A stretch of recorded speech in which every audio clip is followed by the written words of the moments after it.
नमस्कार दोस्तों। दिन की शुरुआत एक गर्म चाय के साथ मैं आपका दोस्त इनकॉग्निटो लेकर आया हूँ एक और कहानी। दिल थाम कर बैठ जाइए दोस्तों, ये कहानी आपके रोंगटे खड़े कर देगी। ये कहानी है 5 दोस्तों की जो गए थे भानगढ़ घूमने, जिसे एशिया का सबसे मोस्ट हॉन्टेड किला भी बोला जाता है। इस किले में सूर्यास्त के बाद रुकना निषेध है। अब कहानी शुरू होती है 5 दोस्तों के मजाक से। वो पांचों दोस्त आपस में बैठकर बातें कर रहे थे घूमने की। तभी उनमें से एक ने कहा, भानगढ़ चलते हैं, लेकिन हम वहाँ पर नाइट स्टे करेंगे। ये भानगढ़ का किला भारत के राजस्थान राज्य में है।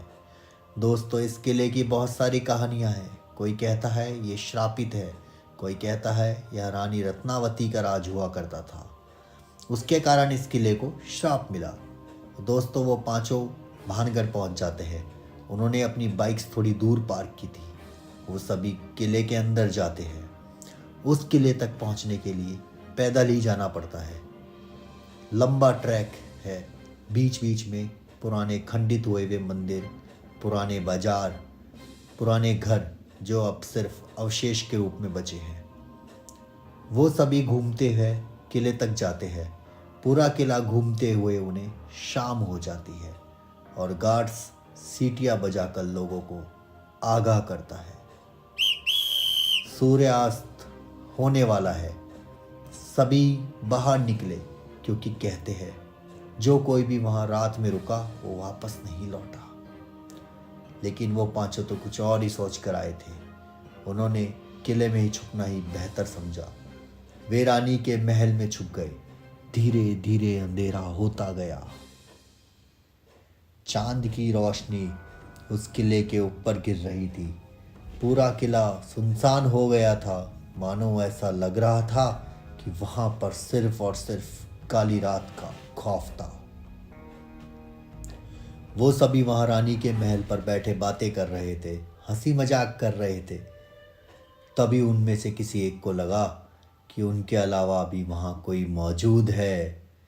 तभी अचानक किसी के चिल्लाने की आवाज आती है। वो आवाज इतनी तेज थी कि उन पांचों के होश उड़ गए। वो बिल्कुल चुप हो गए। उन्होंने सोचा कि जो कुछ भी भानगढ़ के बारे में सुना या पढ़ा है, कहीं वो सच तो नहीं। उन पांचों ने उस किले से बाहर निकलने की तैयारी करी। एक एक करके वो महल के नीचे आने लगे। तभी उनमें से एक लड़के का पैर फिसल गया। अब वो ठीक से चल नहीं पा रहा था।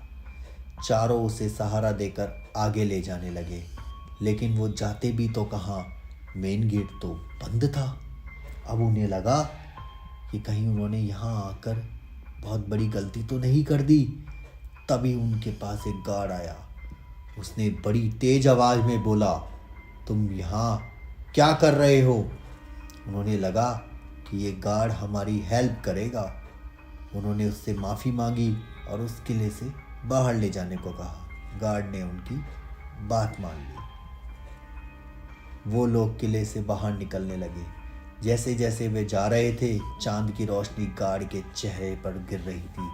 उसका चेहरा डरावना लग रहा था। वो सब चुपचाप चलते रहे। जिस दोस्त के पैर में चोट लगी थी, अब उससे ज़्यादा नहीं चला जा रहा था। शायद उसका पैर मुड़ गया था। उसने उनसे कहा कि मुझसे अब नहीं चला जाएगा। तभी गार्ड ने उसे लेटाया और उसके पैर को पकड़कर सीधा किया। अचानक उसके पैर का दर्द गायब हो गया। वो सारे उसे देखने लगे कि उसने ये कैसे किया। अब वो आगे चलने लगे। तभी एक और लड़के को ऐसा लगा कि किसी ने उसके कंधे पर पीछे हाथ रखा है। वो जैसे ही पीछे मुड़ा तो उसने देखा एक सफ़ेद कपड़ों में आदमी था, जिसके बाल बिखरे हुए थे, आंखें पूरी लाल थी, और वो कह रहा था, तुम सब मरोगे और यहीं रह जाओगे।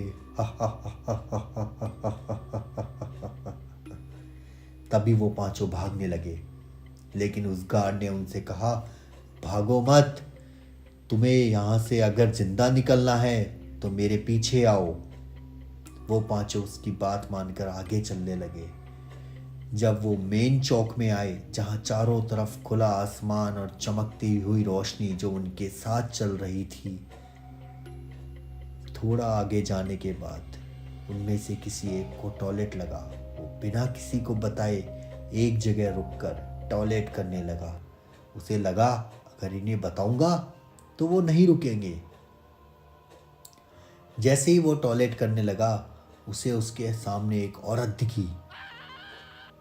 उसने उससे धमकाकर पीछे धक्का दे दिया और कहा कि तू यहाँ क्या कर रहा है, यह मेरा घर है, निकल यहाँ से। बहुत तेज भागा। सबको ये बात बताई। तभी गार्ड ने उसे डांटा कि तुम बिना बताए कैसे रुके।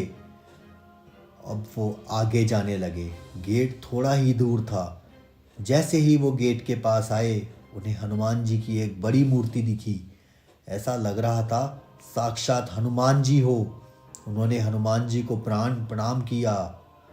उस गार्ड ने उन्हें गेट के बाहर छोड़ दिया और कहा अब जहाँ तुम्हारी गाड़ियाँ खड़ी है वहाँ तक जा सकते हो बिना रुके। हनुमान जी के भक्तों, इसलिए यहाँ से जिंदा जा पा रहे हो, वरना जो भी यहाँ आया जिंदा नहीं लौटा। वो पांचों चुपचाप जाने लगे। उन्होंने उससे माफ़ी मांगी और कहा कि अब वो यह गलती कभी नहीं करेंगे। थोड़ा सा आगे जाते हुए उन्होंने पीछे मुड़कर देखा तो गार्ड गायब था। उन्होंने अपनी गाड़ियाँ उठाई और वापस निकल पड़े। दोस्तों, कौन था वो गार्ड जिन्होंने उनकी इस तरह मदद करी? लेकिन जब वो रास्ते में जा रहे थे उनकी गाड़ियाँ खराब हो गई। उन्हें ऐसा लगा शायद कोई उनका पीछा अभी भी कर रहा है। वो जैसे तैसे अपनी जान बचाकर भाग निकले। तो यह थी दोस्तों एक दर्शक की कहानी जो उनके साथ उस दिन हुआ। तो कैसी लगी आपको ये कहानी? आइए मेरे कमेंट बॉक्स में और शेयर कीजिए आपका एक्सपीरियंस। धन्यवाद।